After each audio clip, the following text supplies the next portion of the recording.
Okay, so today we're going to be replacing the sprinkler timer. Kind of go over that with you a little bit.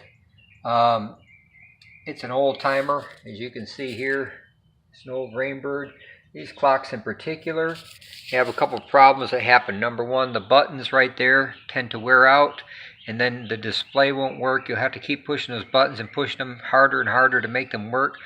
Also, the timing mechanism on them themselves internally sometimes freaks out and it doesn't want to run the programs correctly. So we're going to replace that. We're going to replace it with a brand new Wi-Fi timer. I love these timers, by the way. This is by Rachio. This is the first generation timer. Really, the only difference between the first and second generation timers are the way they set up. So you can save yourself a bunch of money if you use a first generation timer. Setup isn't really that difficult at all with the first generation timer. Now these, I must make a disclaimer note, these are not commercial grade timers such as this one on the wall. Really what that means is the warranty on this one on the wall is like 5 years. The warranty on this one here is about 2 years. However, I've had these installed for over 5 years and I've never had a problem with any of these type of controllers right here since they've been out. They work wonderful. The app on them is just awesome. You can run all your sprinkler timers from your smartphone, and you can also give permission for anyone else to run that off their smartphone, as many people as you want, and you can take back that permission at any time that you want. And it's also available both for Apple or Android at the Google Play Store or the App Store for Apple.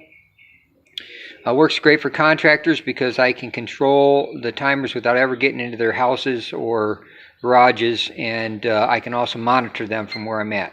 So in a minute I'm going to get into this here timer. I'm running it right now for just a couple of minutes on each zone just to water the lawn before we get started tearing this down, so it gets a little water out there because we put some manure compost on the lawn yesterday and I want to kind of water that in. So I'll be right back with you in a minute. Of all the zones for 2 minutes to give it a little water, but also when we did that, again, we ran into some of the reasons why we're replacing this clock. It ran all the zones for 2 minutes and then ran them again. So it will just continue to run these cycles over and over and over again. You run your sprinklers all day long.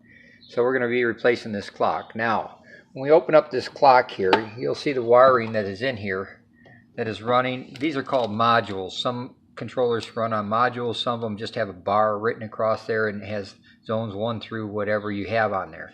These are modules. Some sprinkler timers, usually when they're installed by professionals, they don't have all these color-coded wires in here. You'll find they're all red and one white wire. So in order to figure out which wire goes to zone 1 and 2, now here these are color-coded, so you could write them down on a list. The blue is 1 and red is 2 and purple is 3. You can do that if you want to. But an easier method for that is a method that I've used, so it doesn't matter if the wires are all red or not. I'm going to show it to you here. Hopefully I can tell you. So zone 1 is the blue wire right there, if you can see that. So what we're going to do is we're going to take this little marker here, and we're going to put one little dot on there. Right there. You see that? Then we're going to come to zone 2, and we're going to come over here. We're going to just put 2 dots on there.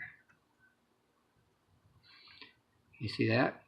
And we're going to come to zone 3, and we're going to come over here and we're going to put 3 dots on there.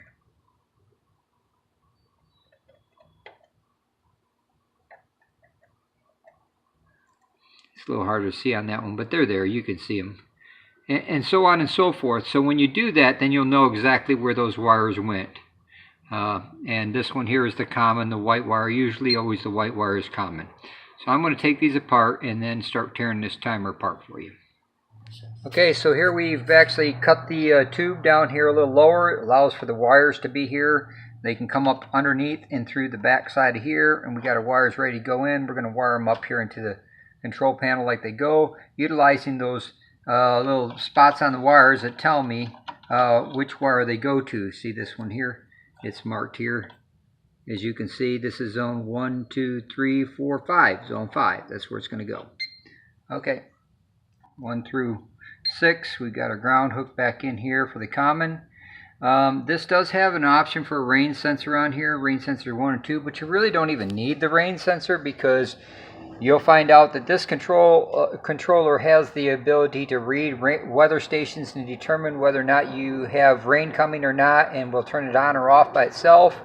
And also, the ease of it is that you can turn it on or off anytime, anywhere you are. Even in your pajamas at 2 o'clock in the morning, you hear the rain, you can just go up there and shut it off, reach over, grab your smartphone, and turn it off. I'm going to control the face, and we'll get it started.